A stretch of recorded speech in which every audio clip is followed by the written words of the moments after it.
Last lecture में हम लोग कर रहे थे काइनेटिक थ्योरी ऑफ गैस, जिसको बोलते हैं केटीसी, और मैंने वहाँ पे कुछ फॉर्मूलेस डिराइव किए थे, कुछ मैक्सवेल डिस्ट्रीब्यूशन लॉ बताया था।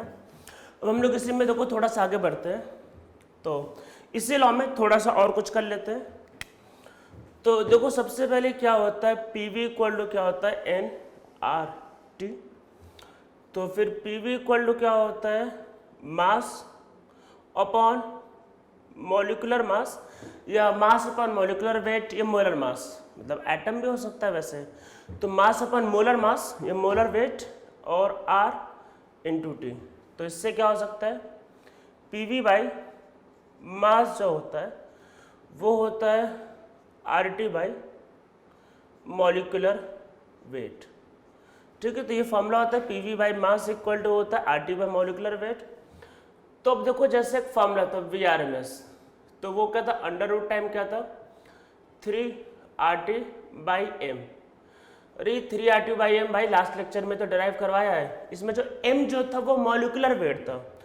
तो देखो are T by molecular wait आप पी वी बाई मास से भी रिप्लेस कर सकते हो। तो ये ध्यान रखना है कि तो वी आर एम एस का फिर एक फॉर्मूला और हो सकता है 3 पी वी बाई आपके पास डब्लू। डब्लू का मतलब है दिस इज मास। मास को भी केजी में ही लेना है, ऐसा यूनिट में सॉल्व करना है। और एम को क्या है, एम इज मॉलिक्यूलर वेट या मोलर मास। ठीक है, एक बात को ध्यान रखना है, क्योंकि हम लोग स्पीड निकाल रहे हैं, वेलोसिटी निकाल रहे हैं, तो सब कुछ ऐसा यूनिट में लेना है। आर की वैल्यू भी ऐसा यूनिट में लेना है, दैट इज 8.31 जूल पर मोल पर केल्विन। ठीक है, तो इस तरीके से फॉर्मूला हो सकता है, मतलब हम लोग पीवी मतलब are T by molecular wait को पीवी बाई मास से रिप्लेस कर सकते हैं। ठीक है, तो वैसे आपके पास क्या हो सकता है, V average is equal to 8 R T by pi M, and this is also equal to 8 P V by pi into W. W is the वही again mass of gas, and V most probable, so this is under root 2 RT by m। ठीक है, और जिसका मतलब हो सकता है 2 PV by W। ठीक है, तो इस तरीके से हम लोग इन फॉर्मूलों को रिप्लेस कर सकते हैं। एक बात इसमें हम लोग और कर सकते हैं, वो ये कि आपका एक टर्म होता है डेंसिटी। डेंसिटी क्या होता है, मास बाय वॉल्यूम। ठीक है, तो देखो यहाँ पे अगर आप यहाँ पे देखो ये वॉल्यूम बाय मास लिखा है और मास बाय वॉल्यूम डेंसिटी, तो इसको देखो रिवर्स लिखा है। डेंसिटी मास बाय वॉल्यूम होता है, this is volume by mass, reverse लिखा है। तो आप यहाँ पे अगर रिप्लेस करोगे तो so P by D, so pressure upon density क्या होता है, R T by molecular weight. ऐसा भी देखो हो सकता है। अरे इसको नीचे ले आओ तो ये क्या हो जाएगा, ये ऐसा हो जाएगा मास बाय वॉल्यूम, और मास बाय वॉल्यूम होता है डेंसिटी। ठीक है, तो एक बात को ध्यान रखना, जब बार बार रिपीट कर ऐसा यूनिट में लेना है। जब ऐसा यूनिट की बात चल रही है तो वेलोसिटी मीटर पर सेकंड में है, डेंसिटी क्या होता है, मास बाय वॉल्यूम। तो मास का ऐसा यूनिट केजी होता है और वॉल्यूम का ऐसा यूनिट मीटर क्यूब होता है, इस बात को ध्यान रखना है। ठीक है, तो आप यहाँ पे अगर रिप्लेस करोगे तो ये फॉर्मूला कुछ ऐसा भी हो सकता है, this is equal to 3 P by density D, या फिर this will be equal to 8 pi by density, मतलब V बाई डब्ल्यू की जगह D कर दिया, या फिर आपके पास हो सकता है 2 P बाई डेंसिटी टी। ऐसा यूनिट में लेना है, इस बात को ध्यान रखना है। ऐसा यूनिट या यूनिट के बारे में फर्स्ट लेक्चर में मैंने सब डिटेल में बता रखा है कि किसका क्या ऐसा यूनिट होता है। प्रेशर का ऐसा यूनिट पास्कल होता है, इस बात को ध्यान रखना है। उसका ऐसा यूनिट एटीएम नहीं होता है। ठीक है, तो ये कुछ फॉर्मूले हो गए हम लोगों के काइनेटिक थ्योरी ऑफ गैस पे। तो काइनेटिक थ्योरी ऑफ गैस पे चलो हम लोग पहले कुछ न्यूमेरिकल्स कर लेते हैं, उसके बाद फिर हम लोग आगे बढ़ेंगे। तो कुछ न्यूमेरिकल मैं सॉल्व करवा देता हूँ। वैसे सिंपल सिंपल तो न्यूमेरिकल कोई भी कर सकते हो, पर मैं फिर भी 2-3 क्वेश्चंस लेके आया हूँ। सिंपल ये, उसको पहले सॉल्व कर लेते हैं फिर आगे बढ़ते हैं। तो एक हम लोग क्वेश्चन लिखते हैं। तो क्वेश्चन लिखो, एन आइडियल गैस, सब लोग लिखो, an ideal gas is present at 27 degree. By how many degree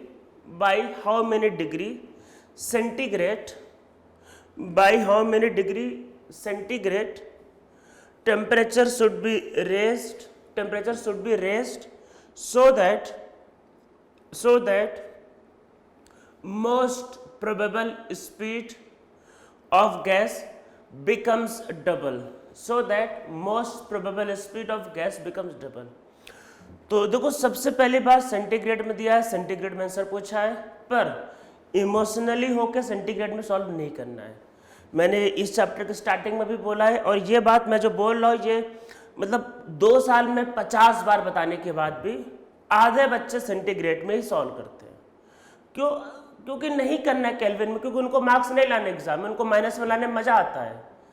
तो ये 50 बार बताने के बाद भी लोग सुधरते नहीं है, और वैसे लोगों को फिर माइनस में नहीं मिलता है। तो जब मैंने लेक्चर के स्टार्टिंग में बताया था कि हमारा एक ही यूनिट है टेम्परेचर का, वो है केल्विन। इसके अलावा ना किसी यूनिट का कभी यूज करना है और ना ही आप कभी सॉल्व करोगे किसी और यूनिट को लेकर, अदरवाइज आंसर रॉन्ग आएगा। क्लियरली बोला सिर्फ एक ही यूनिट है जिससे न्यूमेरिकल सॉल्व होगा पूरे केमिस्ट्री में, दैट इज केल्विन। केल्विन के अलावा कभी किसी यूनिट को लेना ही नहीं है, इस बात को ध्यान रखना है। तो देखो आपके पास क्या, वी मोस्ट प्रोबेबल √2RT/m। तो ये क्या होगा, 2R, temperature is 300 kelvin. Kelvin के अलावा कोई हमारे यूनिट होता ही नहीं है, सेंटीग्रेड ऐसे ही टाइम पास है, एक ही यूनिट है केल्विन। अगर ये बात समझ गए तो मार्क्स मिल जाएगा, नहीं तो फिर -1। ऐसे भी मैक्सिमम लोगों का सिलेक्शन कहाँ होता है, क्योंकि मैक्सिमम लोग बात समझना ही नहीं चाहते हैं। तो अरे सिलेक्शन तो लिमिटेड लोगों का होता है ना, 2-4% का मतलब, और मैक्सिमम लोग तो नॉर्मल होते हैं। जैसे मान लो सपोज करो कि आपने इसको डिग्री सेल्सियस में सॉल्व कर दिया, तो कोई बात नहीं, आप टेंशन मत लो, आप एक नॉर्मल पर्सन हो। और नॉर्मल पर्सन को वैसे भी IIT वाले नीट वाले लेते नहीं, उनको नॉर्मल की जरूरत नहीं होता, उनको अच्छे लोगों की जरूरत है, उनको नॉर्मल लोग नहीं चाहिए। नॉर्मल लोग डिग्री सेल्सियस में सॉल्व करते रहते हैं, उनको ऐसे लोग चाहिए ही नहीं, उनको ढंग के लोग चाहिए कि जो थोड़ा अलग सोचे। तो केल्विन के अलावा कोई और यूनिट होता ही नहीं है, ये बात समझ में आ जानी चाहिए। ये मतलब मैं इसलिए बोल रहा हूँ क्योंकि लोग करते हैं। अब डिग्री सेल्सियस दिया, डिग्री सेल्सियस में पूछा है तो उसे में सॉल्व करने लगते हैं। अरे भाई जब मना किया है नहीं करना है तो मतलब नहीं करना है, तब भी लोग करते हैं। अब मोस्ट प्रोबेबल बोला है कि डबल करना है, तो इसको डबल किया, टेम्परेचर केल्विन के अलावा कुछ होता ही नहीं है, अपॉन m, इसको डिवाइड करेंगे, सब कट जाएगा, m भी कट जाएगा, सब कट जाएगा। सॉल्व करोगे T will be 1200 kelvin. So degree Celsius में 927 डिग्री सेल्सियस। बस ये इसका आंसर, इसी तरीके से करना होता है, डिग्री सेल्सियस में ही आपको सॉल्व करना है, इसके अलावा कोई और यूनिट होता नहीं है, इस बात को समझना है आपको। ठीक है, फिर एक नेक्स्ट क्वेश्चन करते हैं। तो वो इसमें नीचे लिखो, let the most probable velocity of hydrogen molecule at T degree Celsius is V0. Let the most probable velocity of hydrogen molecule at T degree Celsius is V0. Suppose आगे लिखो, suppose all the molecule is dissociated into atoms. Suppose all the molecules is dissociated into atoms when temperature is raised to 2T plus 273 degree Celsius. Find the root mean square. Find the root mean square velocity of hydrogen atom. Find the root mean square velocity of hydrogen atom. ठीक है, molecule से atom बन गया है। हम लोगों का formula जैसे 3RT/m था, तो उसमें m जो था वो मोलर मास था, मोलर मास।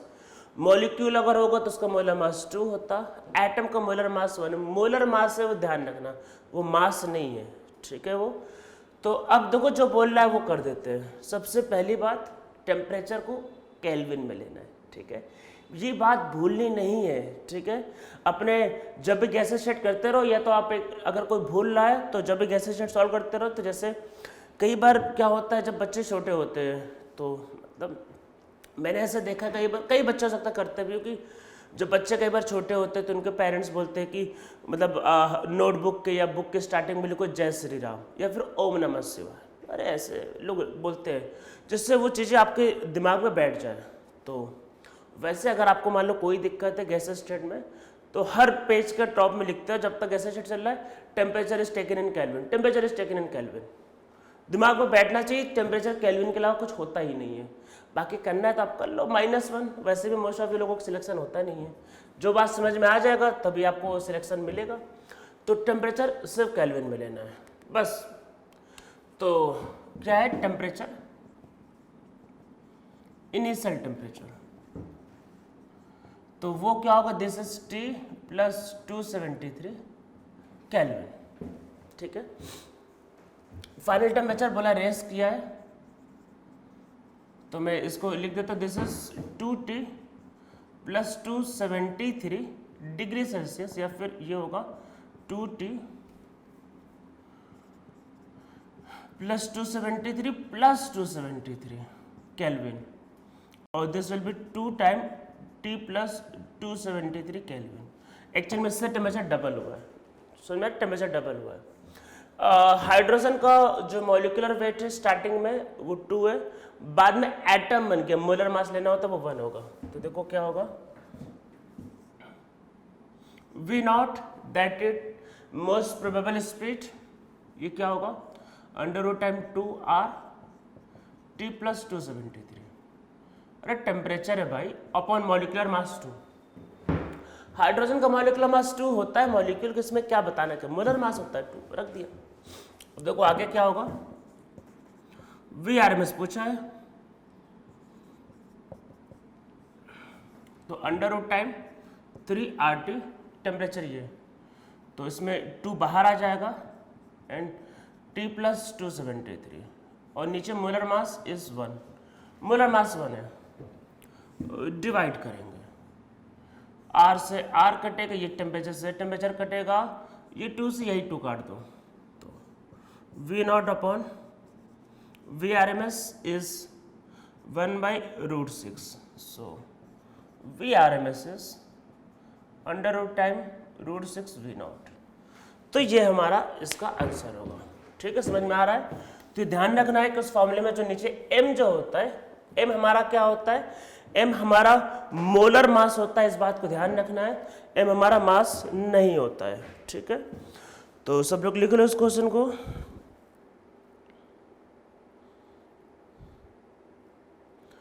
ठीक है, तो चलो 1-2 क्वेश्चन और किया जाए। तो एक नेक्स्ट क्वेश्चन लिखते हैं, लिखो the root mean square speed of, एक क्वेश्चन और लिखते हैं, मतलब ऐसे 1-2 क्वेश्चन और लिख लेते हैं, क्योंकि मुझे इसके ज़्यादा क्वेश्चन याद नहीं, क्योंकि बहुत सिंपल से क्वेश्चन है, इसमें कुछ ज़्यादा है नहीं। तो लिख लो 1-2 और, लिखो the root mean square speed of methane molecule at 25 degree Celsius is 0.56 kilometre per second. Root mean square speed of methane molecule at 25 degree Celsius is 0.56 kilometre per second.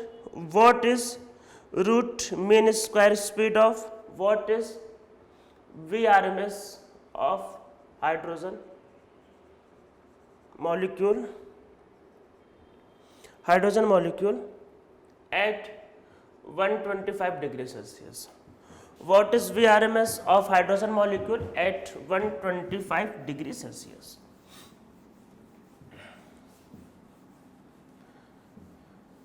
तो इसको देखो सॉल्व करना है, कुछ है नहीं, सिंपल मीथेन का VRMS 0.56 और ये आएगा root time 3R। Temperature is 298। Methane का मॉलिक्यूलर मास 16। हाइड्रोजन का निकालना है under root 3R। Temperature is 398 kelvin and hydrogen का मॉलिक्यूलर मास 2। डिवाइड कर देना, आंसर आ जाएगा। ठीक है, इसके अलावा कुछ नहीं करना। तो बहुत सिंपल सा क्वेश्चन था, तो हम लोग डिवाइड कर देंगे और हमको इसका आंसर मिल जाएगा। ठीक है, तो फिर आगे बढ़ते हैं। अब एक दो देखो थोड़ा अलग सा क्वेश्चन करते हैं। तो एक क्वेश्चन करते हैं एक्चुअल में,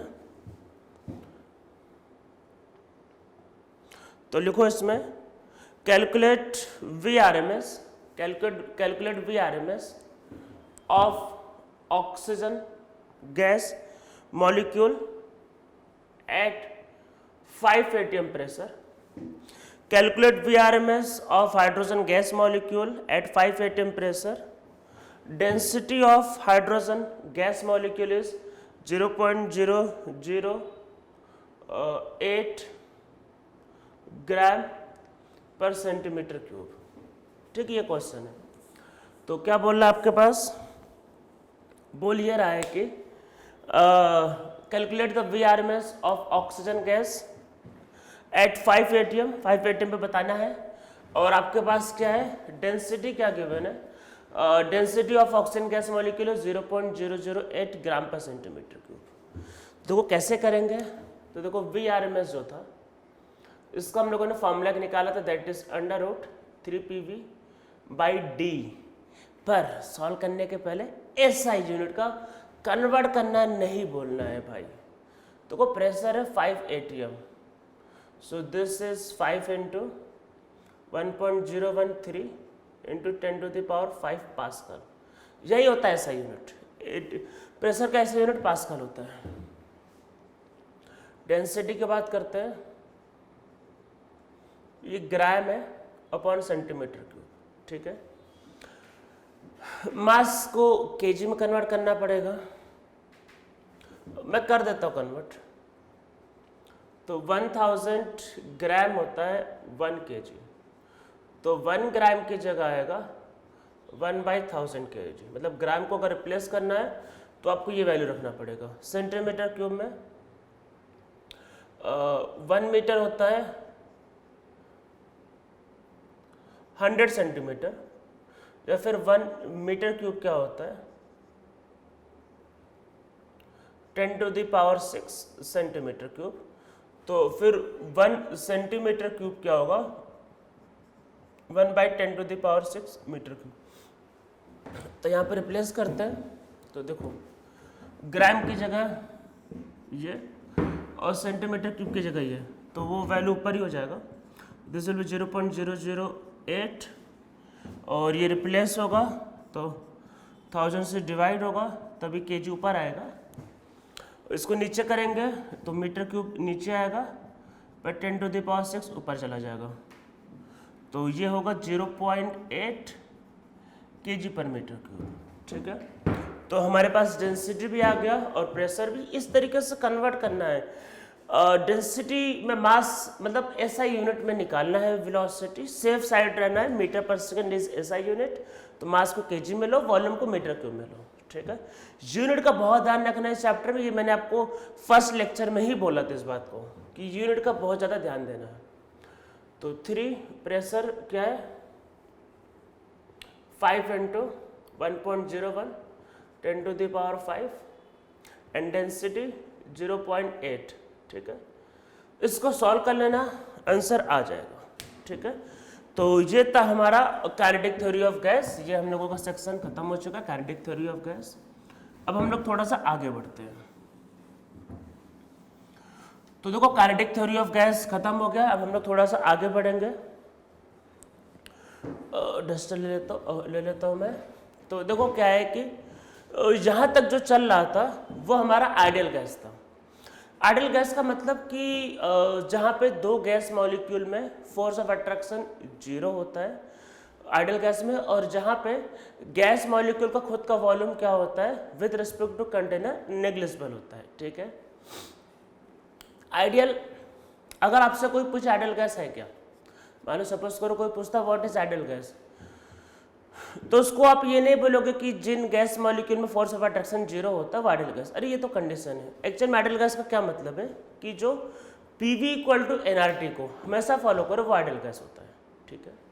अरे जैसे मान लो कि कोई पेरेंट्स है, तो पेरेंट्स अपने बच्चों को आइडियल कब बोलते हैं, वो तभी बोलेंगे जो वो पेरेंट्स की सारी बातें सुने। अगर मान लो उनके पेरेंट्स बोलते हैं कि बैठो तो बच्चा बैठ जाए, पेरेंट्स बोले खड़े हो जाओ तो बच्चा खड़ा हो जाए। सपोज करो कि बच्चे को कोई कुछ पसंद है, मारे तो बच्चे को दूध पीना पसंद नहीं, पर पेरेंट्स ने बोला दूध पियो, बच्चा खटाखट दूध पी गया, तो इसका मतलब वो कैसा बच्चा, आइडियल, ठीक है। पर रियलिटी में आइडियल बच्चा क्या एग्जिस्ट करता है, एक्चुअल में नहीं, हाइपोथेटिकल है वो, एक्चुअल में तो एग्जिस्ट नहीं करता है। हाँ बचपन में कोई आइडियल हो सकता है पर बड़े होने पे वो रियल हो जाता है। तो एक्चुअल में आइडियल बच्चे नॉर्मली एग्जिस्ट नहीं करते हैं, ये मान लो करते भी होंगे, चलो मान लो कि 1% एग्जिस्ट करते, तो वही चलो गैस में भी वही सेम कि चलो 1% गैस जो होगी वो आइडियल गैस हो सकती है, पर 99% गैस रियल गैस होती है। रियल गैस मतलब देखो जो PV इक्वल टू nRT को जो हमेशा फॉलो करे वो है आइडियल गैस, मतलब जो अपने माँ बाप की बातें, जो पेरेंट्स की बातें हमेशा फॉलो करे, ब्लाइंडली फॉलो करे, कभी कुछ इफ और बट ना करे, जो बोले उसको चुपचाप फॉलो करता रहे, तो वो कैसा बच्चा, आइडियल। पर ऐसा होता नहीं, देखो बचपन में जब छोटे होते तो भले ही आदमी कर लेता है, जब धीरे धीरे बड़ा होता है तो आदमी फॉलो नहीं करता है, ऐसा होगा, नहीं होता तो होगा, बड़े होगा तो ऐसा होगा धीरे धीरे। तो फिर मतलब बड़े होने पे क्या होता है, बड़े होने पे हो जाते हैं रियल। तो मतलब कि रियल मतलब कि PV इक्वल टू, मतलब अब देखो ऐसा तो होगा नहीं कि चलो चलो अच्छा फिर से एग्जाम्पल समझो, मान लो जब आप छोटे थे तो पेरेंट्स की हर बात पे हाँ में हाँ, पेरेंट्स ने कहा दूध पीना है और बोला दूध नहीं पियोगे तो एक थप्पड़ पड़ेगा, तो तुरंत दूध पी लेते हैं। तो बचपन में क्या होता है, डर से आदमी काम करता रहता है, तो उसमें बच्चा क्या होता है, आइडियल। धीरे धीरे बड़ा हो जाता है तो आइडियल से हो जाता है रियल। तो देखो रियल का मतलब यह नहीं होगा कि पेरेंट्स के टुवर्ड आपका जो रिस्पेक्ट है या फिर जो लव है या जो अफेक्शन वो खत्म हो जाएगा, वो नहीं होता है। हाँ पर यह होगा कि अब आप उनकी सारी बातें नहीं मानोगे, कुछ बातें मानोगे, कुछ बातों को आप सोचोगे कि करना सही है कि गलत है, फिर आप खुद से सोचोगे कि नहीं सही कि गलत है वो। तो जब आप बड़े हो जाओगे तो आप हो जाओगे रियल। तो रियल गैस का ये बिल्कुल मतलब नहीं है कि जो PV इक्वल टू nRT को कभी फॉलो नहीं करेगा, मतलब यह है कि जो gas PV equal to nRT को कभी फॉलो करेगा, कभी फॉलो नहीं करेगा, तो वो कहलाएगा रियल गैस। ऐसा नहीं कि कभी नहीं करे, कभी ना कभी तो करेगा, मतलब कभी कभी करता है पर हमेशा नहीं करेगा। मतलब फिर से समझो, जो पेरेंट्स की बात को हमेशा सुनता है, हमेशा मानता है, उनकी हर चीज़ में फॉलो करता है 100%, तो वो है आइडियल, मतलब आइडियल चाइल्ड। पर जो कभी सुन ले कभी ना सुने, मतलब कभी चलो उसको लगा पेरेंट्स सही कह रहे, बातें सुन लिया, कभी लगता है पेरेंट्स सही नहीं कह रहे तो उनको ना मतलब ना फॉलो करे, तो वो क्या है, रियल। तो रियल का मतलब ये नहीं कि कभी फॉलो नहीं करे, रियल का मतलब है कि कुछ बार फॉलो करेगा और कुछ टाइम फॉलो नहीं करेगा, वो चीज़ों को सोचेगा, फिर एनालाइज करेगा, उसके अकॉर्डिंग वो बिहेव करेगा। तो वही आपका है ideal gas and real gas. तो नीचे लिखो, अब आप लोग हेडिंग लिखो। अब हम लोग रियल वर्ल्ड में आते हैं और लिखते हैं रियल गैस। तो इसमें नीचे लिखो gas which follows ideal gas equation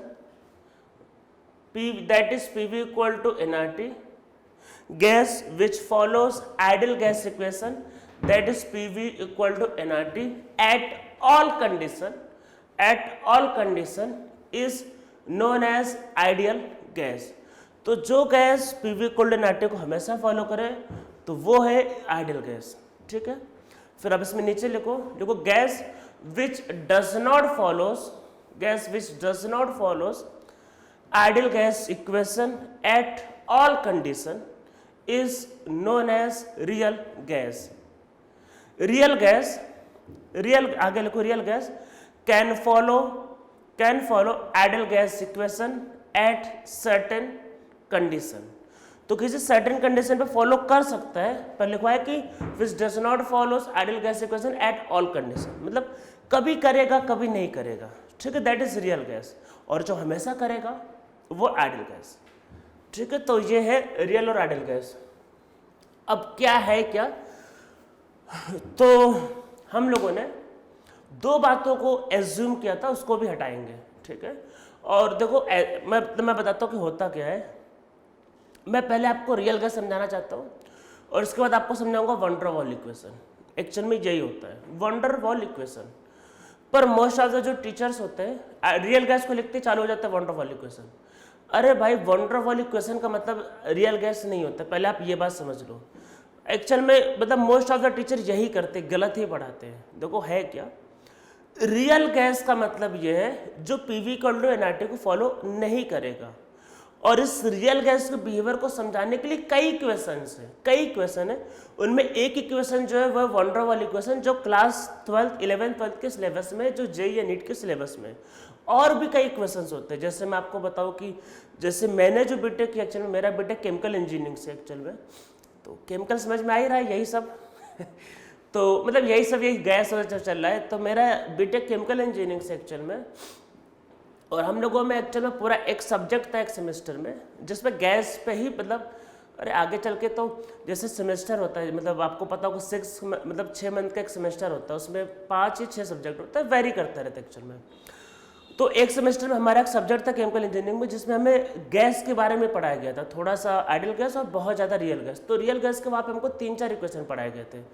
तो रियल गैस को डिफाइन करने के बहुत से इक्वेशन है, पर वो सब हमारे सिलेबस में नहीं है। अरे भाई ये मत समझना कि केमिस्ट्री यहीं पे खत्म हो गई। अरे केमिस्ट्री तो आप समझ रहे हो क्लास 11th या 12th के लेवल पे केमिस्ट्री कितना पढ़ते हो, पूरे केमिस्ट्री का 10⁻⁻5%, बस इतना ही, 0.00001%, इतना ही। इससे ज़्यादा केमिस्ट्री नहीं पढ़ते क्लास 11th 12th के लेवल पे। अरे केमिस्ट्री बहुत बड़ा टॉपिक है एक्चुअल में। तो इवन जैसे मान लो कोरोना वायरस की वैक्सीन बना रहे हैं, सोचो उस वैक्सीन पे ही पूरी एक किताब आ सकती है क्या वैक्सीन? एक मॉलिक्यूल ही तो है। वैक्सीन क्या है? एक मॉलिक्यूल, उस पर ही एक किताब बन सकती है। तो समझ लो कि मतलब इतना बड़ा केमिस्ट्री है, हम उसका 10⁻⁻5 या -4% भी पढ़ते हैं। मतलब आप समझ लो 1% से भी बहुत बहुत कम पढ़ते हैं। तो ये मत सोचना कि जो पढ़ा रहे बस इतना है, केमिस्ट्री उसके बाद खत्म। अरे भाई केमिस्ट्री में कुछ कर ही नहीं रहे, आगे फिर बीएससी एमएससी पीएचडी, लोग एक रिएक्शन पे पीएचडी करते हैं, एक रिएक्शन पे पीएचडी करते हैं। तो फिर समझ लो केमिस्ट्री कितना बड़ा। तो मैं कहना ये चाह रहा हूँ कि real gas does not means always wonder wall gas, ये बात को ध्यान रखना। लोग रियल गैस लिखते हैं, वंडर वॉल गैस लिख के चालू हो जाते हैं। अरे भाई ऐसा कुछ है नहीं वंडर वॉल गैस। तो पहले समझ लेते हैं रियल गैस क्या है, और फिर रियल गैस को डिफाइन करने के लिए हमारे सिलेबस में एक इक्वेशन है, that is wonder wall equation, फिर उसको उसके बाद समझेंगे।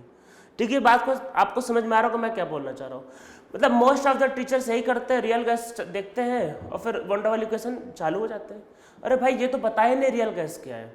तो पहले इसलिए मैं आपको बता रहा हूँ, और ये चीज़ को मैं देखो इतना इस फोकस इसलिए कर रहा हूँ क्योंकि जो अच्छे एग्जाम्स है लाइक जे एडवांस, उसमें एक्चुअल में पता होना चाहिए कि आपको है क्या गैस, मतलब फीलिंग आनी चाहिए गैस क्या है। ऐसे सिर्फ इक्वेशन को रट्टा मार लिया वंडर वॉल इक्वेशन, उससे कोई काम नहीं चलेगा।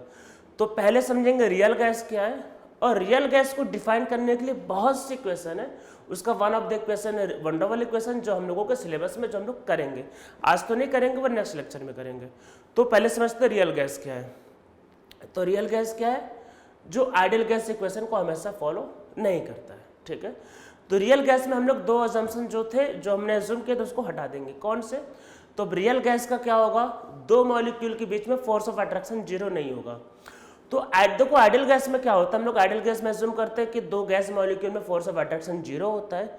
जब गैस मॉलिक्यूल में फोर्स ऑफ अट्रैक्शन 0 होता है, इसका मतलब ये होता है कि गैस मॉलिक्यूल कभी भी लिक्विफाई नहीं हो सकते। तो याद रखना है कि आइडियल गैस कभी लिक्विफाई नहीं हो सकता। क्यों? क्योंकि वहाँ पे अरे लिक्विफाई में तो जब इंटरमोलिकुलर फोर्स होगा तभी तो लिक्विड बनेगा ना वो, और लिक्विड में तो पता होता है स्ट्रॉन्ग इंटरमोलिकुलर फोर्स होता है। तो अगर आपने आइडियल गैस बोला तो वो कभी लिक्विफाई नहीं होगा, क्योंकि वहाँ पे अज्यूम क्या है कि इंटरमोलिकुलर फोर्स 0 होता है। रियल गैस में क्या होता है, अरे इंटरमोलिकुलर फोर्स होता है गैस मॉलिक्यूल में, किसी भी गैस को ठंडा करो लिक्विफाई हो जाता है। तो रियल गैस में क्या होता है, गैस मॉलिक्यूल में इंटरमोलिकुलर फोर्स होंगे और एट लो टेम्परेचर वो लिक्विफाई हो जाएंगे। दूसरा कि गैस मॉलिक्यूल का जो वॉल्यूम होगा विद रिस्पेक्ट टू कंटेनर वो नेग्लिजिबल नहीं लिया जाएगा। ठीक है, ये बात को ध्यान रखना है। बाकी इसमें क्या यूज करके फॉर्मूले बनाएंगे वो आगे वंडर वॉल में करेंगे। तो भी इसमें नीचे लिखो in real gas force of attraction, in real gas force of attraction between 2 gas molecule is non-zero that is force of attraction exists between two gas molecule. So real gas is converted into liquid at low temperature. तो low temperature पे किस में convert हो जाएंगे? Liquid पे, ठीक है। उसमें फिर नीचे लिखो volume occupied by real gas molecule is non zero या is not zero with respect to volume of container, ठीक है। इन बातों का ध्यान रखना है। तो वहां पे क्या होता है, अब वो जो फोर्स ऑफ अट्रैक्शन होगा जीरो नहीं होगा, ठीक है। अब इसको समझते हैं, पहले एक बात को समझते हैं। इसको समझने के लिए एक टर्म डिफाइन किया गया, जेड क्या है? Compressibility factor. अरे मतलब हमारे पास गैस, उसको कंप्रेस किया और उसको हम लोग स्टडी कर रहे हैं, ठीक है। जेड इक्वल टू क्या होता है? PV real upon PV ideal, ठीक है। आइडियल गैस इक्वेशन के हिसाब से अगर आप देखोगे तो ठीक है, इसको ऐसा ही लिखा जाता है या इसको आप ऐसा नॉर्मली प्रेशर के टर्म में, तो नॉर्मली वैसे प्रेशर हम दोनों का सेम मान के चलते हैं, तो वैसे केस में हम लोग इसको ऐसा भी लिख सकते हैं कई बार, मतलब जेड इक्वल टू, अगर प्रेशर सेम है तो क्या होता है? V real upon V ideal, ठीक है। और पीवी आइडियल है तो आइडियल के हिसाब से आप इसको ये भी लिख सकते हो पीवी, इसमें इफ प्रेशर आर से, ठीक है। और PV real upon N R T, ठीक है, ऐसा भी कर सकते हो। तो इसको लिख लो। अभी समझते हैं, पर पहले इसमें देखो है क्या। अगर दोनों वैल्यू सेम हो गई, तो जेड क्या होगा? 1। तो ये होगा दोनों वैल्यू सेम होने का मतलब कि आइडियल गैस। अगर जेड की वैल्यू लेस देन 1 है तो इसका मतलब होगा कंप्रेशन, जिसका मतलब होगा अट्रैक्शन। आप बोलोगे सर क्या लिखवा रहे हो? पहले लिख लो, मैं समझा रहा हूं, पहले लिख लो। Z is greater than 1, that is expansion, इसका मतलब है रिपल्सन इन गैस। तो रिपल्सन एंड अट्रैक्शन, ठीक है। तो ये दो टर्म होंगे। तो अब समझते कि क्या है ये, मतलब मैंने क्या कहानी सुना दी कि ये जेड का क्या मतलब है, कि जेड क्या बताना चाह रहा है। तो देखो जेड, हम प्रेशर सेम लेके कर रहे हैं, तो देखो जेड क्या है? जेड है V real upon V ideal. आप बोलोगे सर ये क्या बता रहे हो सर, कौन सा रियल कौन सा आइडियल? आप समझते हैं तो अब मैं जो बताने जा रहा हूं उसको ध्यान से समझना। एक कंटेनर लिया मैंने, देखो स्टार्टिंग में जब एक्सपेरिमेंट हो रहे थे, बहुत पहले जब बॉल्स लॉ, चार्ल्स लॉ है, वो आज से समझ लो 200 साल पहले की बात है। उस समय तक इलेक्ट्रॉन डिस्कवर भी नहीं हुए थे। अरे गैस की स्टडी तो कर ही सकते थे एक्सपेंड कंप्रेस करके, इलेक्ट्रॉन की जरूरत क्या उसके लिए? तो बहुत पुरानी बात है एक्चुअल में। तो उन लोगों ने एक्सपेरिमेंट किए, ज़्यादा अच्छे अपरेटस थे नहीं, मतलब थोड़े समझ लो बैकवर्ड लोग थे, मतलब थोड़ा टेक्नोलॉजी, अरे 200 साल पहले कहाँ टेक्नोलॉजी थी, तो मतलब थोड़ा पुराने इंस्ट्रूमेंट थे, थोड़ा खराब इंस्ट्रूमेंट था। अरे आजकल आप खुद सोचो, अब मोबाइल आप अभी मान लो आप कोई मोबाइल यूज़ करते हो, आज से 10 साल पुराना मोबाइल यूज़ करो, आपको लगता है वही टेक्नोलॉजी में कितना बैकवर्ड है, और वो 200 साल पहले सोचो कितने बैकवर्ड रहे होंगे। तो उसमें टेक्नोलॉजी ज़्यादा डेवलप नहीं थी, तो उनको ज़्यादा क्या है कि मतलब उनको एग्जैक्ट कैलकुलेशंस नहीं मिले। फिर टेक्नोलॉजी डेवलप हुई तो हम लोग एग्जैक्ट वैल्यू निकालने लगे। तो अब देखो क्या होगा कि समझो, इसको बहुत ध्यान से देखना। ये कंटेनर है, ठीक है, पिस्टन मूविंग, जो एक्सपैंड कंप्रेस हो सकता है, फ्री है वो। तो मैंने क्या किया, बाहर से कोई ना कोई टेम्परेचर फिक्स कर दिया। अरे मुझे मतलब कोई स्टडी करनी थी, मैंने बाहर से टेम्परेचर फिक्स कर दिया कि भाई बाहर 0 डिग्री है, 25 डिग्री, मैं टेम्परेचर फिक्स कर दिया। मैंने बाहर का प्रेशर भी फिक्स कर दिया, ठीक है, प्रेशर भी फिक्स कर दिया, टेम्परेचर फिक्स किया, प्रेशर फिक्स किया, ठीक है। मान लेते इस कंटेनर के अंदर मैंने कोई ना कोई गैस भरी होगी, मान लेते मैंने ऑक्सीजन, हाइड्रोजन, जो भी गैस भरी। तो जो भी भरी, मान लेते हैं मैंने ऑक्सीजन गैस भरा, सपोज करो 32 ग्राम ऑक्सीजन गैस भरा, मतलब कि 1 मोल, तो उसका मोल तो मुझे पता होगा ना, अरे गैस तो मैं ही भर रहा, तो मुझे उसका मोल पता होगा, ठीक है ये। और आर तो पता ही होता है, तो मतलब ये जो गैस है, इस गैस को किस टेम्परेचर पे रखा है मुझको पता है, इस गैस को किस प्रेशर पे रखा है मुझको पता है, और कितना गैस लिया है मुझको ये भी पता है। तो मैंने क्या किया, PV = nRT, अरे फॉर्मूला बना हुआ है। तो प्रेशर मैंने डिसाइड किया कि भाई चलो 180 पे इसको रखना है, टेम्परेचर मैंने डिसाइड किया कि 273 केल्विन पे रखना है, मैंने मोल मैंने डिसाइड किया 1 मोल लेना है, और आर तो आर यूनिवर्सल कांस्टेंट है, वो तो कभी चेंज नहीं होता। तो मैंने एक वॉल्यूम को निकाला, ये वॉल्यूम कैसे आ रहा है, ये वॉल्यूम आइडियल गैस इक्वेशन को सॉल्व करके आ रहा है। तो मैंने एक वॉल्यूम को निकाला, तो ये वॉल्यूम कहलाएगा आइडियल वॉल्यूम। तो मतलब कि मुझे प्रेशर पता था, टेम्परेचर पता था और मोल पता था, मैंने इसका यूज करके PV = nRT को सॉल्व किया और मैंने एक वॉल्यूम को निकाला, वो वॉल्यूम कहलाएगा आइडियल वॉल्यूम, ठीक है। ये ideal volume means volume is calculated by using ideal gas equation, ठीक है। अब क्वेश्चन की रियल वॉल्यूम क्या आएगा, अरे ये कंटेनर पिस्टन मूविंग है, ठीक है, प्रेशर टेम्परेचर मुझे फिक्स है, और मैंने यहाँ पे रीडिंग देखी, अरे रीडिंग को तो देख सकता हूँ ये, तो मैंने रीडिंग देखी, तो ये जो रीडिंग देख के आया दैट इज रियल। अरे रियल का मतलब क्या है, जो दिख रहा है वो रियल, तो मतलब ये रियल। तो मैंने कुछ टेम्परेचर को फिक्स किया, प्रेशर को फिक्स किया और मोल को भी फिक्स किया। मैंने कंटेनर में देखा कि गैस भाई रियल में कितना वॉल्यूम ऑक्यूपाई करता है, तो वो है रियल, और मैंने क्या है एक PV = nRT को लेकर सॉल्व किया और वो आइडियल। अगर दोनों वैल्यू सेम आ गई, मतलब वो और ये मान लो सेम आ गई, तो इसका मतलब कि अंदर को जो गैस है वो आइडियल गैस इक्वेशन फॉलो करता है।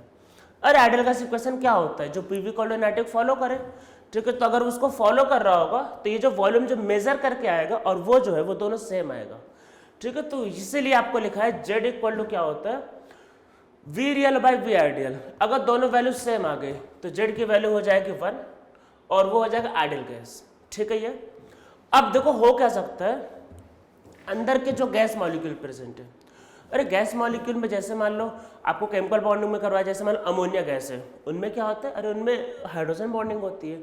मान लो SO2 गैस है, सल्फर डाइऑक्साइड, तो उसमें क्या होता है, उसमें भाई डायपोल डायपोल अट्रैक्शन होता है। मान लो आपके पास कौन सी गैस, मान लो ओजोन है, वहाँ पे डायपोल डायपोल। ऑक्सीजन, अब बोलो सर ऑक्सीजन गैस में क्या होता है, अरे सबसे लास्ट में क्या करवाया गया था केमिकल बॉन्ड में, वंडर वॉल फोर्स ही तो करवाया गया था वो, या फिर इंड्यूस डायपोल। तो अगर गैस नॉन पोलर है तो वहाँ पे वंडरवॉल फोर्स होगा, तो कोई ना कोई तो चलो फोर्स होगा। तो अंदर के गैस मॉलिक्यूल में अट्रैक्शन हो सकता है। आप समझो जैसे मान लो कि सपोज करते हैं, आप इसको ध्यान से देखो, ये मानते हैं 2 मॉलिक्यूल है, ठीक है। अगर आपने इसको आइडियल गैस माना तो इनमें कोई अट्रैक्शन नहीं, ऐसे ही मान लो घूम रहे, कोई अट्रैक्शन नहीं, ठीक है। पर जैसे पता चला कि दोनों में मान लेते कोई ना कोई वही अट्रैक्शन है, तो दोनों थोड़े से क्लोज आ जाएंगे। अरे अगर 2 मॉलिक्यूल में थोड़ा अट्रैक्शन होगा तो क्लोज आ जाएंगे, अट्रैक्शन है ना ये, तो थोड़ा क्लोज आएंगे। जब क्लोज आएंगे तो मॉलिक्यूल क्या आएगा, पास पास आ गए। जब मॉलिक्यूल पास पास होंगे तो फिर जो रियल वॉल्यूम होगा वो कम होगा। जब रियल वॉल्यूम कम होगा तो अगर अट्रैक्शन हुआ तो मॉलिक्यूल पास पास आएंगे, वॉल्यूम कम हो जाएगा। तो वॉल्यूम कम हो गया, रियल वॉल्यूम, और आइडियल में तो कुछ होता ही नहीं है। तो अगर रियल वॉल्यूम कम हो गया तो जेड की वैल्यू 1 से कम, तो जिसका मतलब गैस कंप्रेस हो गई, जिसका मतलब अट्रैक्शन। तो ये समझ में आपको आ रहा होगा मैंने क्या बताया, मतलब कि एक फिर से सोचो, एक सिंपल केस में ना कोई अट्रैक्शन ना कोई रिपल्शन, तो डिस्टेंस ज़्यादा होगा। अगर तो मॉलिक्यूल में अट्रैक्शन है तो दोनों पास आ जाएंगे, तो डिस्टेंस कम हो गया। डिस्टेंस कम होगा तो वॉल्यूम भी क्या होगा, कम हो जाएगा। तो अगर 2 गैस मॉलिक्यूल में अगर अट्रैक्शन होगा तो उनका डिस्टेंस आपस में कम हो जाएगा, तो मॉलिक्यूल पास पास आ जाएंगे, तो रियल वाला वॉल्यूम कम हो जाएगा। अरे मॉलिक्यूल पास पास आ रहे हैं तो मतलब ये हुआ, जब मॉलिक्यूल में अट्रैक्शन होगा, मॉलिक्यूल पास पास आएंगे, तो हम लोग जब ये वॉल्यूम को देखेंगे तो ये वॉल्यूम क्या होगा, आइडियल वाले वॉल्यूम से कम आएगा। तो मतलब रियल वॉल्यूम कम आएगा, आइडियल वॉल्यूम ज़्यादा आएगा, तो जेड की वैल्यू 1 से कम। 1 से कम मतलब कि अट्रैक्शन है, ठीक है। ऐसा कोई रूल थोड़ी ना कि अट्रैक्शन करे, कई बार मॉलिक्यूल आपस में रिपल भी करते हैं। मतलब हो सकता है कि गैस मॉलिक्यूल में लोन पेयर हो, आपस में रिपल करे, मतलब दोनों के पास लोन पेयर हो, दोनों एक दूसरे को रिपल कर रहे हैं, अरे ऐसा हो सकता है। तो अगर मतलब मान लेते दोनों पे मॉलिक्यूल, मतलब दोनों पे इलेक्ट्रॉन जाता है, मतलब 2 मॉलिक्यूल रिपल कर रहे हैं। अभी हम लोग उसके बॉन्डिंग पे तो नहीं जा रहे, बस रिपल्सन समझो। अगर मान लो जैसे 2 मॉलिक्यूल में कुछ ना अट्रैक्शन ना रिपल्सन। अगर उनमें रिपल्सन होगा तो मॉलिक्यूल दूर दूर आएंगे, जब दूर दूर आएंगे तो अब ये एक्सपैंड करेगा, मतलब फैलेगा तब इसका वॉल्यूम बढ़ जाएगा, तो रियल वाला वॉल्यूम ज़्यादा होगा और आइडियल वाला वॉल्यूम कम। तो जब z की वैल्यू 1 से ज़्यादा तो एक्सपैंड करेगा तो रिपल्सन। तो याद रखना है कि जब z इक्वल टू 1 होगा तो ideal gas no attraction no repulsion, z is less than 1 means attraction, this means ये मैं रेस कर देता हूँ, तो z is 1 less than 1 this means attraction, this means real volume is less than ideal volume. और अगर z मोर देन 1 है this means repulsion, this means real volume is more than ideal volume. ठीक, इसको लिख लो सब लोग पहले, ठीक है ये। तो यहां तक तो आपको जेड समझ में आ गया होगा, ठीक है। अब हमने क्या देखा एक्चुअल में, देखो मैं आपको एक एग्जांपल बताता हूं, एक एग्जांपल बहुत ध्यान से समझना। हम लोग अभी रियल वर्ल्ड में है, रियल वर्ल्ड में आइडियल से दुनिया से बाहर निकल चुके हैं। अरे आइडियल बताया था ना वो एग्जांपल पेरेंट्स वाला, तो अब आइडियल की दुनिया से बाहर निकल चुके हैं, हम लोग रियल वर्ल्ड में आ चुके हैं। तो एक एग्जांपल समझो, बहुत ध्यान से समझना। सपोज करते हैं कि जैसे मान लो कि मैं अभी जैसे बड़ा हो गया, जैसे मान लो, और मान लो मेरा कोई कज़न है, सपोज करो कोई भी, मान लो मेरा कोई भी, नॉर्मल टाइम पे भी ये होता है, मैं भी चलो स्पेशली कोरोना वायरस का केस लेके बताता हूँ। मान लो मेरा कोई कज़न, मान लेते हैं कि मेरे चाचा का बेटा, मान लो कोई भी, या फिर मान लो मेरे मामा की बेटी, जो भी मान लेते हैं, मेरी या बुआ का बेटा बेटी, जो भी मान लेते हैं, ऐसा कुछ है। मेरे कुछ कज़न्स हैं और मैं उनको कहता हूँ कि मतलब हम बहुत अच्छे फ्रेंड हैं, मतलब बहुत अच्छी फ्रेंडशिप है। तो मैं बोलता हूँ कि आओ, मतलब वही कि मेरे मतलब घर पे आओ, फिर एक साथ रहते हैं, फिर मतलब थोड़ा मतलब इन्जॉय करते हैं। तो मैंने अपने कज़न ब्रदर को बोला कि चाचा के बेटे को आओ, साथ में आओ, रहेंगे। तो अभी मतलब मैंने उसको बुला लिया। अब देखो, जब मैं और वो दूर दूर थे तो हम दोनों में बहुत प्यार था, बहुत अट्रैक्शन था। मैं बोला अरे भाई आओ, साथ में रहेंगे, इन्जॉय करेंगे, मज़ा आएगा। तो फिर वो आ गया, पर जब हम दोनों साथ में रहने लग गए तो हमने देखा कि कोरोना वायरस का टाइम चल रहा है। और फिर मैंने क्या देखा कि मैं आता हूँ डेली पेस आता हूँ क्लास रिकॉर्ड करने, और वो घर पे बैठा है, कुछ करता उरता ही नहीं है। फिर मैं घर जाता हूँ तो वो कुछ नहीं करता, फिर मैं मतलब खाना भी पकाता, वो खाना खाता है और दिन भर टीवी देखता रहता है। तो चलो 2-4 दिन तो ठीक था, फिर एक हफ्ते बाद मेरा दिमाग खराब, मतलब ये क्या फालतू में आ गया है, मतलब आ गया सर की मुसीबत। तो अब हम दोनों में क्या स्टार्ट हो गया, रिपल्सन। तो ऐसा होता है रियल में, आप कभी भी करके देखना, यही होगा रियल में। मैं कोरोना वायरस के टाइम की बात नहीं, मैं नॉर्मल टाइम की बात कर रहा हूँ। जब तक दो रिलेशन, मान लो कि आप सपोज करो और आपका सपोज करो जो भी है, कोई कज़न ब्रदर सिस्टर, मान लो मामा बुआ है, जिसका भी, आप दूर दूर तो लगता है बहुत प्यार है। एक बार वो आपके घर पे आ जाए, नॉर्मल टाइम पे भी 1 हफ्ते 10 दिन घर पे रहो, उसका यही लगता है अरे भाई कब जाएगा ये, ऐसा लगता है भाई कब ये जाएगा, मतलब मुसीबत हो गया, कब ये जाएगा ये, ऐसा हो जाता है, मतलब रिपल्सन स्टार्ट हो जाता है। तो वही सेम गैस मॉलिक्यूल के लिए, मतलब तो अब देखो इस बात को समझो, ये जो मैं बताने जा रहा हूँ, ये जो बने हैं लॉ, गैस मॉलिक्यूल के लॉ या फिर रियल वर्ल्ड के लॉ, सब मिलते जुलते हैं। अरे हम सब नेचर के ही पार्ट हैं, हमारा बिहेवियर नेचर से डिसाइड होता है। हम कोई अलग थोड़ी ना है एक्चुअली, हम रोबोट थोड़ी, हम भी इंसान है, लिविंग थिंग है।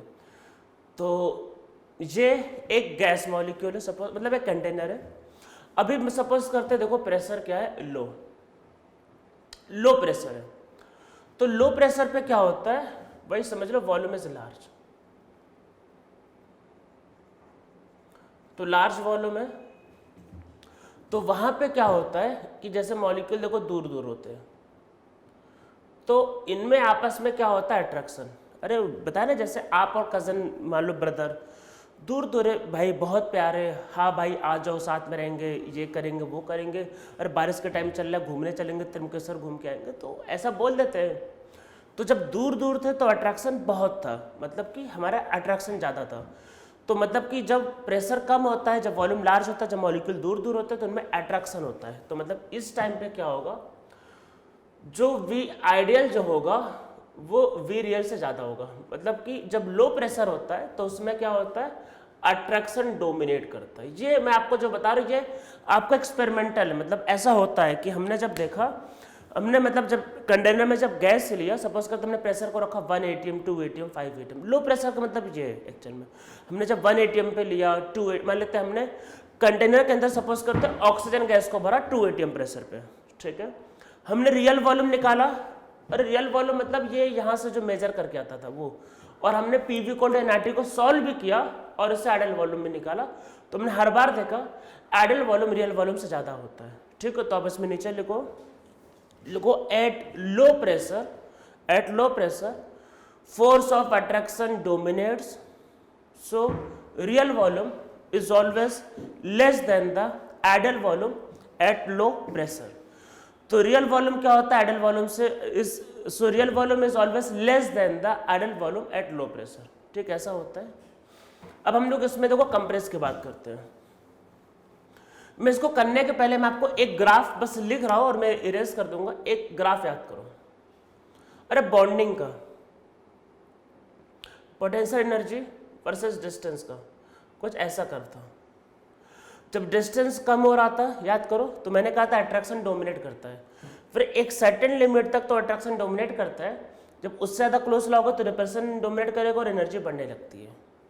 जब उससे ज़्यादा क्लोज लाओगे तो रिपल्सन डोमिनेट करेगी, एनर्जी बढ़ेगी। अरे वही मान लो कोई कज़न है, अगर कज़न आपके घर पे मान लो भाई एक हफ्ते के लिए आए, मान लो सपोज करो, तो आपको लगेगा बहुत अच्छा, एक हफ्ते में चला जाएगा, फिर आप उसके साथ मतलब अच्छा बिहेव करोगे। पर अगर आपको पता चले ये यहीं आ गया मुसीबत बन के यहीं रहेगा, तो लगेगा भाई कब जाए मुसीबत, तो रिपल्सन डोमिनेट करेगा, ठीक है। तो ये बात को ध्यान रखना है। तो एक सर्टेन डिस्टेंस तक अट्रैक्शन डोमिनेट करता है तो फोर्स नीचे जाता है, उसके बाद क्या होता है रिपल्सन डोमिनेट करने लगता है, ठीक है। तो वही आपके पास होगा। अब जैसे मान लेते हैं आपके पास जो कंटेनर है, हमने इसको बहुत कंप्रेस कर दिया, मतलब आपका बहुत ज़्यादा कंप्रेस किया। यहाँ पे जो प्रेशर जो है ये 100 atm 200 atm 300 atm मतलब ऐसा है, बहुत हाई प्रेशर, मतलब कि ये गैस मॉलिक्यूल मान लेते हैं, ऐसा गैस मॉलिक्यूल है। तो स्टार्टिंग में क्या है कि आपके पास प्रेशर लो है, अट्रैक्शन डोमिनेट कर रहा है, मैं कंप्रेस कर रहा हूँ, मैं यहाँ तक आया, भयंकर प्रेशर बढ़ा दिया 100 atm 200 atm, मैं बढ़ाता था 200 atm। तो उसमें जब मॉलिक्यूल बहुत क्लोज आ जाएंगे तो उनके सबके इलेक्ट्रॉन क्लाउड सब पास ही पास होंगे, न्यूक्लियस भी सब पास होंगे, तो उनमें मतलब मेनली इलेक्ट्रॉन क्लाउड सब पास होंगे, उनमें रिपल्सन स्टार्ट हो जाएगा। तो अब रिपल्सन स्टार्ट होगा तब क्या होगा, मतलब कि जब बहुत हाई प्रेशर होगा, मतलब हाई प्रेशर का मतलब यहाँ पे 100 200 500 atm ऐसा, और ऐसा होता है, मतलब हम लोग 500 atm 1000 atm ऐसा लेके जाते हैं। अरे आप नहीं कर पाओगे, मशीन में हो जाता सब कुछ। ये हम लोग एक्सपेरिमेंट लैब में करते हैं, मैं इंसान थोड़ी ना जो करेगा ये, तो मशीन के थ्रू बहुत इजीली मतलब अचीव हो जाता है। बताया तो था आपको स्टार्टिंग में जी, जब बॉयल्स ने और चार्ल्स ने जब एक्सपेरिमेंट किया तो बैकवर्ड थे टेक्नोलॉजी में, तो उनको ज़्यादा पता नहीं था। अरे बड़ी बड़ी टेक्नोलॉजी बन चुकी थी बाद में, फिर बड़े बड़े मशीन्स, तो हमने बहुत हाई प्रेशर को अचीव भी किया, क्योंकि बॉयल्स लॉ चार्ल्स लॉ के हिसाब से तो गैस कभी लिक्विड बनता ही नहीं था, प्रेशर तो था ही नहीं। तो इसलिए जब टेक्नोलॉजी डेवलप हुई तो हमने देखा कुछ नई नई चीज़ें। अब प्रेशर हाई है, हाई का मतलब कि 100 या 200 atm होता है। अभी हम लोग लिख नहीं रहे, पर ध्यान रखना हाई प्रेशर मतलब बहुत हाई प्रेशर 100 200 500 atm। तो वॉल्यूम क्या होता है, वॉल्यूम आपके पास काफ़ी स्मॉल आएगा, ठीक है, लेस हो जाएगा, तो वॉल्यूम काफ़ी लेस आएगा। और हाई प्रेशर दबा दिया, वॉल्यूम छोटा हो गया, तो यहाँ पे क्या होता है, हमने देखा कि जो आइडल वॉल्यूम होता है वो रियल वाले से कम होता है। मतलब यहाँ पे क्या होता है, देखो सपोज करते हैं हमने प्रेशर कर दिया 200 atm, 200 atm का प्रेशर है, और हमने वही गैस पता था, मान लो कि 2 मोल गैस है, टेम्परेचर मान लो पता है कि हमको 27 डिग्री, जो भी मान लो 273 केल्विन, मान लो टेम्परेचर 273 केल्विन, मोल मान लेते 2 गैस भरी थी, और प्रेशर 200 atm। मैंने पीवी कोल्ड एनआरटी से सॉल्व किया तो कोई ना कोई वॉल्यूम निकलेगा, दैट इज आइडल वॉल्यूम, ठीक है। और मैंने एक यहाँ पे भी मेजर किया, दैट इज रियल वॉल्यूम। तो जब बहुत हाई प्रेशर होता है, मॉलिक्यूल बहुत क्लोज होते हैं, उनमें आपस में रिपल्सन स्टार्ट हो जाता है। फिर मैंने क्या देखा कि अब रियल वाला वॉल्यूम आइडल वाले वॉल्यूम से ज़्यादा होता है, मतलब यहाँ पे क्या होने लगता है आपका रिपल्सन, ठीक है। तो अब इसमें नीचे लिखो at very high pressure volume occupied by real gas मतलब ये जो मेजर करके आता है, is more than the volume occupied by ideal gas. Ideal gas मतलब जो पीवी कोऑर्डिनेटिव को हम हमेशा फॉलो करें। Volume occupied by real gas is more than the volume occupied by ideal gas. So at high pressure repulsion between gas molecule dominate. अब repulsion बढ़ गया, ठीक है। तो हाई प्रेशर पे रिपल्सन होता है और लो प्रेशर पे अट्रैक्शन होता है, ठीक है। तो इन बातों को हम लोग समझेंगे और हम लोग इसको समझते हुए एक ग्राफ प्लॉट करने जा रहे हैं। जब मैं ये ग्राफ प्लॉट कर दूंगा अभी तो सब लोग वीडियो को पॉज करेंगे और सोच के बताएंगे कौन सा इसमें रियल गैस है, कौन सा इसमें आइडियल गैस है। ये P वर्सेस V, ठीक है। तो मैं यहाँ पे देखो दो कर्व प्लॉट करने जा रहा हूँ, तो इसको ध्यान रखना कि सोच के बताना कि कौन सा रियल है कौन सा आइडियल। तो एक ऐसा है गैस,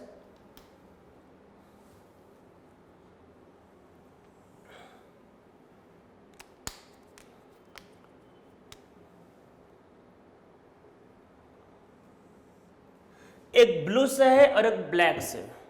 बहुत सोच के बताना which is real which is ideal. मैं यहां पे लिख देता हूं गैस 1 गैस 2। बहुत मतलब इंपॉर्टेंट ग्राफ है, इवन एनसीईआरटी तक में दिया हुआ है ग्राफ। काफी लोग तो ग्राफ बताते ही नहीं है क्योंकि वो स्टार्ट हो जाते हैं सीधा वंडर वॉल इक्वेशन से, पता नहीं क्या पढ़ाते हैं। तो बस आपको बताना है कि सबसे पहले इसमें मतलब कौन सा रियल गैस है कौन सा आइडियल गैस। थोड़ा सोचो, सोचोगे तभी आंसर मिलेगा। अदरवाइज देखो मैं बता दूंगा वही लिखोगे तो कोई फायदा नहीं। पहले सोचो, खुद को पहले मतलब जज करो, पहले खुद को टेस्ट करो। जब तक अपने माइंड का पूरा यूज नहीं करोगे तब तक आप समझ लो कुछ अच्छा नहीं कर पाओगे। तो पहले सोच लो खुद से, मैं तो बता ही दूंगा एक्चुअल में, पर आपका खुद का सोचना ज्यादा इंपॉर्टेंट है। वो सब वीडियो को पॉज कर ले, सोच लिया होगा। अब मैं आगे बताता हूँ। देखो ये आपके पास देखो यहाँ पे हाई प्रेशर है, तो हाई प्रेशर पे क्या होता है रिपल्सन। हाई प्रेशर पे देखो, अरे ये वाला वॉल्यूम देखो, ये वॉल्यूम ज़्यादा है और ये वाला वॉल्यूम देखो कम है। अरे ये वॉल्यूम देखो लेस है और ये वाला वॉल्यूम देखो ज़्यादा है। तो हाई प्रेशर पे किसका वॉल्यूम ज़्यादा होता है? अरे हाई प्रेशर पे किसका वॉल्यूम ज़्यादा होता है? रियल गैस का रिपल्सन होता है ना। तो ये जो ये रियल है और ये जो ये आइडियल है, और ये ज़्यादा वॉल्यूम ऑक्यूपाई करना, ज़्यादा वॉल्यूम। इधर वी साइड वॉल्यूम लिखा है, वी का मतलब वॉल्यूम है, ठीक है। अब लो प्रेशर की बात करते हैं।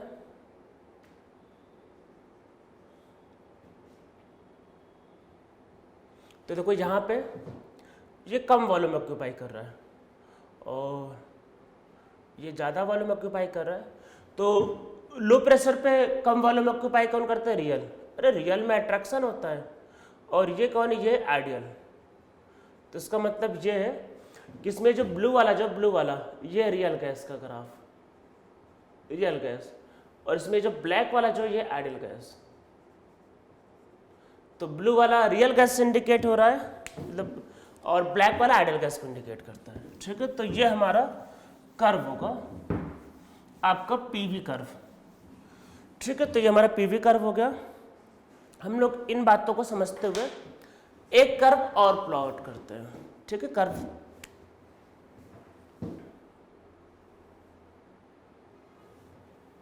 This is Z versus P, ठीक है। देखो है क्या, समझो फिर से। Z is equal to 1 ideal gas, ठीक है। Z less than 1 attraction. कब होता है? लो प्रेशर पे। अरे लो प्रेशर पे अट्रैक्शन होता है। जेड मोर देन 1 रिपल्सन। कब होता है? हाई प्रेशर पे। तो हाई प्रेशर पे भाई रिपल्सन होता है और लो प्रेशर पे, हाई प्रेशर पे क्या होता है? रिपल्सन, और लो प्रेशर पे अट्रैक्शन। तो जेड इक्वल टू 1, मैं एक लाइन ड्रॉ कर देता हूं। This is Z equal to 1, ठीक है। जब प्रेशर की वैल्यू 0 होती है तो वैसे गैस आइडियल गैस होता है। जब प्रेशर 0 होता है तो गैस आइडियल गैस होता है इस बारे में डिस्कशन आगे करेंगे, आगे हम लोग ये कर लेंगे कि लो प्रेशर पे आइडियल गैस कैसे है, ठीक है, तो आगे कर लेंगे। पर अभी यहीं मतलब ग्राफ यहाँ से स्टार्ट होगा, मेरा कहने का सिर्फ ये मतलब है कि ग्राफ यहाँ से स्टार्ट होगा एट वेरी लो प्रेशर। अरे वेरी लो प्रेशर मतलब जीरो है, ये जीरो, तो जीरो पे मतलब जब प्रेशर वेरी लो होता है जीरो, तो प्रेशर एक्चुअली वेरी लो का मतलब ये है, आप खुद सोचो प्रेशर जीरो हो गया, अरे यहाँ पे तो प्रेशर जीरो का मतलब वॉल्यूम बहुत बड़ा होगा, ऐसा समझ लो। जो मैं थोड़ा सा बोल ही देता हूँ, जब प्रेशर बहुत कम होगा मतलब जीरो, तो वॉल्यूम बहुत बड़ा होगा। जब वॉल्यूम बड़ा होगा तो गैस मॉलिक्यूल दूर दूर, जब बहुत दूर दूर होंगे तब ना कोई अट्रैक्शन ना कोई रिपल्सन, और जब मॉलिक्यूल में ना अट्रैक्शन होता है ना रिपल्सन तो कैसा होता है, आइडियल गैस। तो जब प्रेशर जीरो होता है तो वॉल्यूम नियरली इनफाइनाइट, बहुत बड़ा वॉल्यूम, गैस मॉलिक्यूल में distance is very very large, so no attraction no repulsion. Even हम लोग जो एनर्जी का जो ग्राफ प्लॉट करते हैं उसको जीरो से स्टार्ट कर, यहाँ पे एनर्जी वाला ग्राफ केमिकल बॉन्डिंग में जीरो से स्टार्ट करते हैं, पहले अट्रैक्शन बढ़ाते हैं फिर रिपल्सन, ठीक है। तो वैसा तो वेरी लो प्रेशर पे कुछ नहीं होता, तो ये कर्व कुछ ऐसा आता है। अब लोग सर ये क्या है, पैराबोला हाइपरबोला, कुछ भी नहीं, फ्री हैंड से बस मैंने इसको ऐसा प्लॉट कर दिया, ठीक है, ऐसा कर्व होता है। तो हम लोगों ने जो समझा उसके हिसाब से लो प्रेशर पे अट्रैक्शन होता है और हाई प्रेशर पे मतलब बहुत रिपल्सन। जो प्रेशर नियरली 100-200 एटीएम के ऊपर होता है, 400-500 एटीएम, ठीक है। ये कर्व कैसा है, कर्व ना हाइपरबोला ना पैराबोला, सिंपल सा कर्व है। बाकी इस कर्व के बारे में हम लोग रिसर्च करेंगे वैन डर वाल इक्वेशन में, ठीक है। मतलब लोग क्या होते हैं, लोग वैन डर वाल इक्वेशन बना के ये कर्व प्लॉट करते नहीं, पहले ये कर्व है फिर वैन डर वाल इक्वेशन इस कर्व को एक्सप्लेन भी करेगा, ठीक है। कर्व यही है। तो यहाँ पे ये जो नीचे का रीजन है जहाँ पे जेड लेस देन 1 है, जेड के 1 से कम है, तो ये रीजन इंडिकेट करता है अट्रैक्शन को। और ये जो रीजन है यहाँ पे जेड मोर देन 1 है, तो ये क्या इंडिकेट करता है, रिपल्सन को, ठीक है। तो ये आपके पास कर्व हुआ अट्रैक्शन एंड रिपल्सन का। हम लोग पहले एक दो कर्व अभी और भी प्लॉट करेंगे इसी पे बेस, और फिर आगे बढ़ेंगे, ठीक है। तो इसमें नीचे लिखो, इसमें लिखो S intermolecular force between gas molecule increases, as intermolecular force between gas molecule increases, force of attraction increases, so value of z decreases। तो फोर्स ऑफ अट्रैक्शन इंक्रीज करेगा तो जो z का वैल्यू होगा so value of z decreases, तो जो z का value होगा डिक्रीज कर जाएगा, ठीक है। तो मतलब आपके पास जैसे 2-3 गैस दे दिया,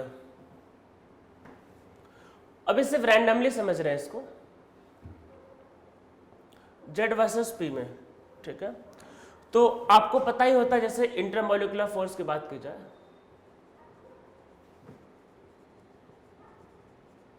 तो जैसे मान लो मीथेन, उससे ज्यादा किसमें होगा, CO2। देखो दोनों नॉन पोलर है पर मास ज्यादा तो फोर्स ऑफ अट्रैक्शन ज्यादा।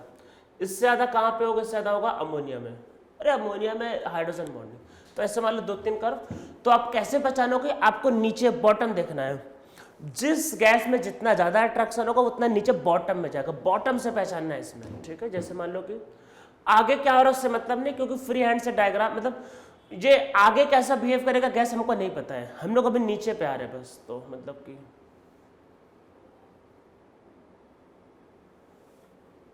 हो सकता है कुछ भी हो जाए, मतलब आगे क्या होगा पता नहीं। तो जो कर्व सबसे नीचे आएगा वहां पे अट्रैक्शन ज्यादा, जो सबसे नीचे से गुजरा वो है अमोनिया, जिसके ऊपर है वो है CO2 और जो उसके ऊपर है वो है मीथेन। आगे क्या हो रहा है हमें नहीं पता है।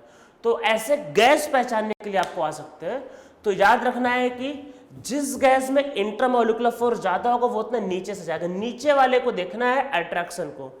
हम लोग गैस की स्टडी नॉर्मली लो प्रेशर पे करते हैं, 5 एटम 10 एटम 20 एटम पे करते हैं।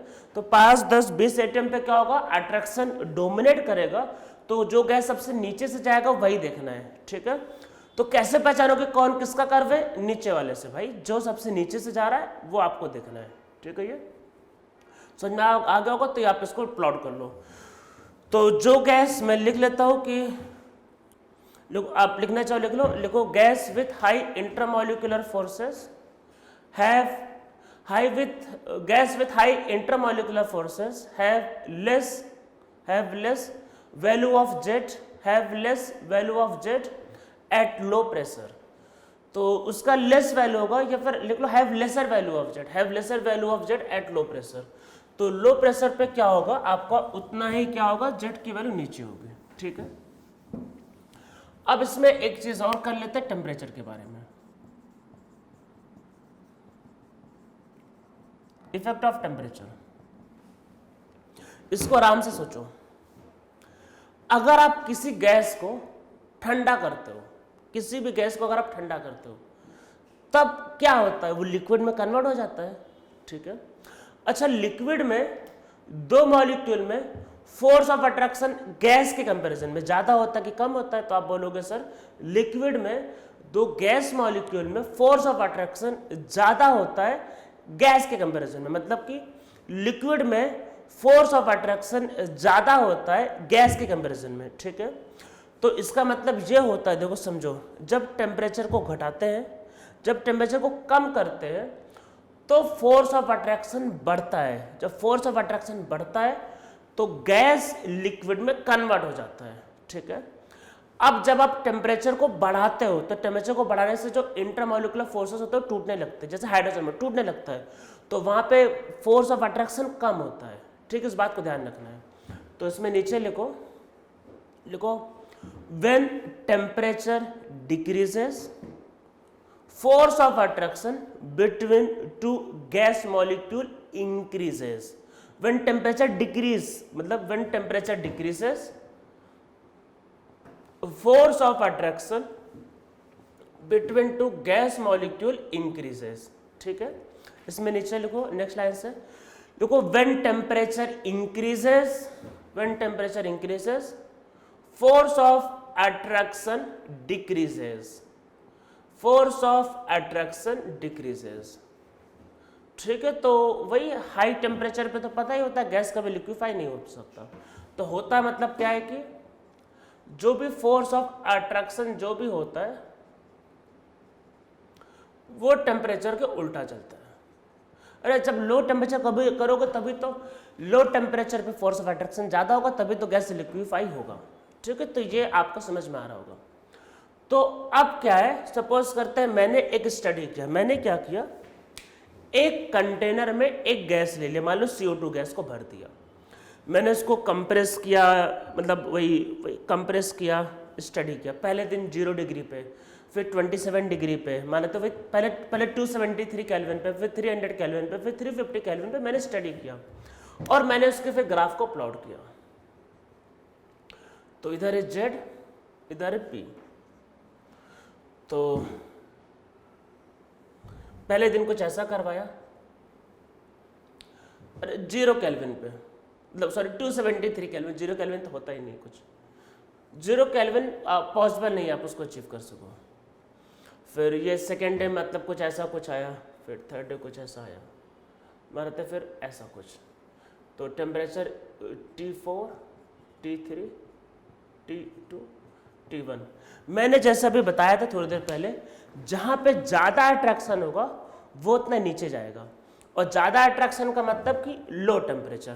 तो जैसे ये कर्व वैसे आपको आ सकते हैं और पूछ सकता है टेम्परेचर के बारे में। तो ध्यान रखना है कि T1 से ज्यादा है T2, अट्रैक्शन देखो कम हो गया ऊपर गया, T2 से ज्यादा है T3, टेम्परेचर और बढ़ गया और कम अट्रैक्शन, और उससे कम है T4, बहुत ज्यादा टेम्परेचर बढ़ा तो अट्रैक्शन खत्म ही हो गया। तो जैसे जैसे आप इसमें टेम्परेचर को बढ़ाते जाओगे, मतलब जैसे जैसे आप टेम्परेचर को बढ़ाते जाओगे तो वैसे वैसे यहाँ पे क्या होगा, अट्रैक्शन खत्म होता जाएगा, तो कर्व क्या होगा, सिर्फ ऊपर से जाएगा। ठीक है, तो ये हमारा आज का लेक्चर हो गया। हम लोगों ने आज रियल गैस को समझ लिया। ठीक है, कि रियल गैस आइडियल गैस से कैसे डिफरेंट। अब हम लोग नेक्स्ट लेक्चर में क्या समझेंगे, वंडर वॉल इक्वेशन, और इस कर्व को एक बार उस इक्वेशन से एक्सप्लेन भी करेंगे।